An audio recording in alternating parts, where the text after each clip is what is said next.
Hey folks, Walmer Shuffle here, president of the Florida Real Estate Investors Association, bringing you another edition of the Fan, the Full Reaction News. And great Christmas party Tuesday night. Thanks everybody for coming out, and thanks especially for all the unwrapped gifts that you guys got.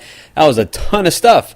So we're looking forward to taking that over to Urban Youth Impact and spreading some holiday joy to those kids that are just not having a good year this year, especially the parents. So this is for a great cause. We appreciate you coming out and bringing out all those toys. That's a lot of stuff. So we look forward to delivering that. All right, so let's talk about the news. What's going on? The Daily Business Review reporting a few things here. HAMP falls short of expectations.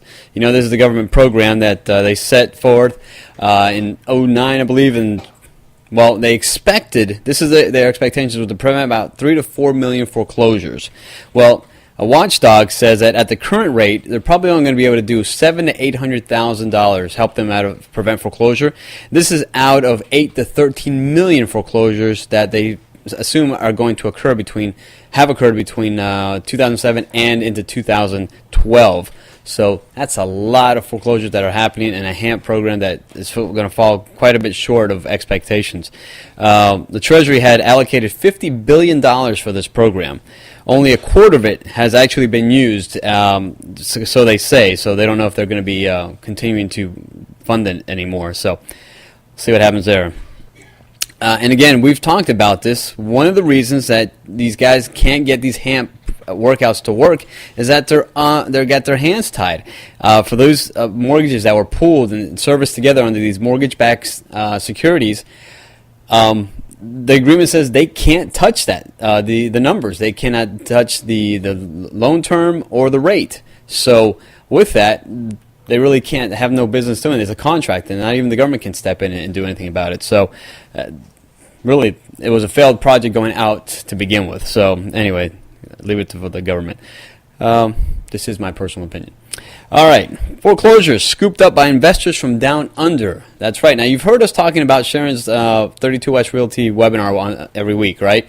We've had some international buyers, and several from Australia. And so this was brought up by the Daily Business Review that they're starting to pick up business here in the U.S.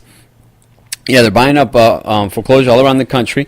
In particular markets, Arizona, California, Florida, and Texas are their biggest targets for them. They're trying to stay away from Nevada, Michigan, and there's another market I can't think of at the moment because they're just afraid of it. But these markets are hot for them.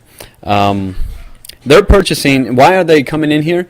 Well, the Australian dollar is in parity with the U.S. dollar. It's the first time since 1982 that they're in line with the U.S. dollar. So they're picking up steals here. According to them, for them, a 4-bedroom, 2-bath house with a pool is about $1 million.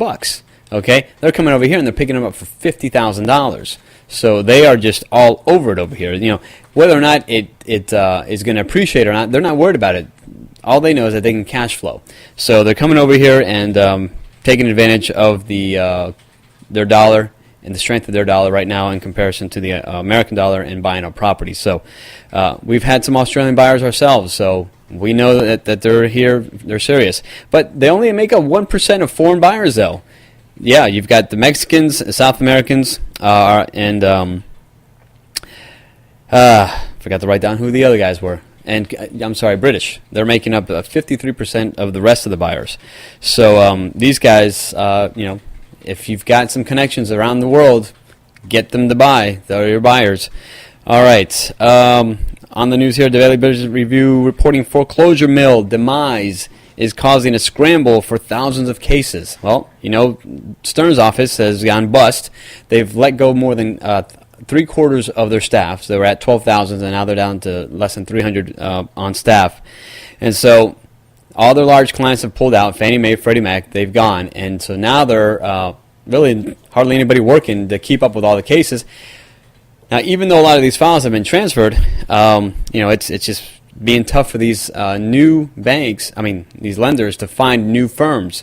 Who's going to be able to take over all these files? You got to try to continue a process that's already going for 14,000 files at one time. So these lenders are having difficulties finding, and these firms that they're hiring need to hire more people or hire other firms, and they're having a tough time because now, like Fannie and Freddie, they're sending people to watch the hiring process. So they're monitoring what's going on to make sure that they're getting quality people. So it is getting crazy. So, which is going to lead me to another story here in a minute from the Post. But before we go on to that, mortgage brokers look like you'll be out of work at the beginning of the year. That's right. December 31st is the deadline to submit applications under the new nationwide mortgage licensing system. Now, according to the state, only out of 43,000 licensed brokers, only 10,398 applications have been received. So that leaves another 33,000 that haven't submitted this, so they'll be out of work. They will not be allowed to work. Out of 7,000 companies that have to do the same process, only 995 have applied. So that's a lot of folks that either have gone to the wayside or just don't know if they're going to reapply or are just waiting to the last minute. Because once they get the applications in on December 31st, then they have about 3 months. If they get it in by December 31st, they have 3 months to get their licensing requirements taken care of to continue working. All right. Palm Beach Post reports. Now, we talked about this last week when Richard told us about what was going on. These deals are getting bought up like nothing. Yeah, $200 homes at foreclosure auction. No sale. That's right. A lot of these folks that investors that jumped in take advantage of these deals that we thought were deals. I mean, think about this. You're picking up a property for $200. Well, the judges are saying, nope, this is not a sale. Things were not properly done. They were not properly advertised. So as part of the foreclosure process, if the property is not properly advertised, and that's they have to publicize in 2 days in the paper prior to the foreclosure auction, in addition to servicing the property owner. So if this didn't happen properly, or if the courthouse was not notified of this properly, then there's no sale. Well, that's probably looks like this is what happened. Now, what is it stemming from? Back to my earlier thing about my earlier report here on the Stearns office being shut down. Stearns office is still showing up as a record attorney of record.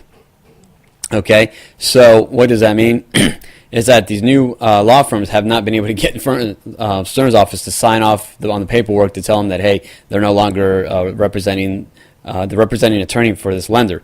So it's causing a big mess. So a slowdown in some of this stuff, and some deals were happening. Now, we did find out that one of our members was part of this, but she got the deal and made out and is just waiting for her certificate of title to make sure that she's got a good deal. But as long as you buy it at the right price, at a good value is what they're claiming, then you can possibly fight to keep the property. So, but anyway, there are rules to follow, and some of these investors thought they had a great deal. Hey, who wouldn't jump on a $200 property, huh? All right, foreclosure filings hit record low. That's right. Palm Beach County Clerk's Office is reporting that November initial foreclosure filings fell to 797. That is the first time cases have fallen below 1,000 since May of 2007. Now, what's this all due to? Again, the mess over at Stearns' office, the moratorium. So a lot of stuff has just been held up. The brakes have been put on until a lot of things are being cleaned up before the foreclosure process starts up again. So that's probably the main reason. All right, now Citizen, listen to this. Citizen is revoking $5 million worth of insurance. That's right, Citizen's property insurance. So what's this all about? Well, Citizen hired some inspectors to go out and check on some of these properties. Homeowners were claiming they had such things that were protecting the house from hurricanes or anything like that, so they got discounts. Well, when the inspectors go out and found they're not there, then they send them a bill, say, listen, you owe us on your premium because you don't deserve this discount. It's been such and that's $5 million, right? Hold on to your hats here. They saw, hey, there's an opportunity here, so they're going to invest $43 million to have their inspectors go check every house that they insure. Okay, they're expecting a $100 million return on investment. Okay, on their $41 million investment to hire these inspectors. Yeah, because they're thinking there's $143 million in premiums that are due to them, due to discounts that homeowners and property owners should not be having. So, yeah, way to go there, Citizens. All right, Miami Dolphins update. We beat the Jets. Ugly win, but we won, right? We're still in the hunt. We still got a chance. The defense is looking amazing, but the offense, oh boy, Henny, what are we going to do with you? All right, not that impressive of an offense that Sunday, but hey, we'll take the win. So now we've got the Bills coming up on the 19th, so look forward to seeing how that plays out, because we've got to win every game, and we're like up there juggling stuff, so hopefully everything works out. All right, what's going on at the FLREIA? Well, don't forget, every Tuesday at 12:15, Sharon is hosting her real estate webinar. So if you've got property, you're looking for some properties or looking for some deals, check out the webinar. And then don't forget 32srealty.com. All right, the FLREIA, new site coming online here in a few days. We are working diligently to get it up and running. It's going to be awesome looking and a lot better, smoother look, and you'll be impressed. You'll definitely like it. And then our God's Property webinar is Thursday morning at 7:30 in the morning, so be sure to register for that. It is a free webinar. Please join us. And then our Elite Conference call is on January 4th. That's Tuesday, January 4th for Elite members. And then January 20th is our double premiere event with Frank McKinney and our new location at PGA National Resort.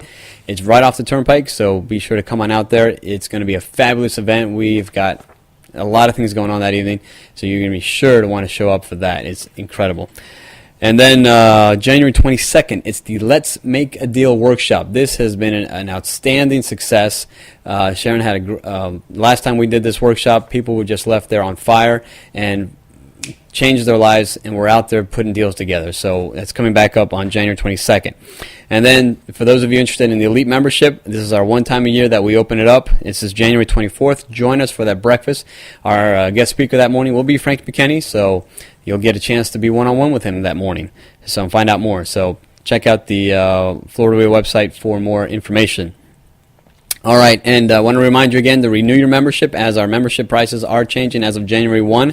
So if you want to renew, whether you joined yesterday, you can renew today and take advantage of the discount before January 1.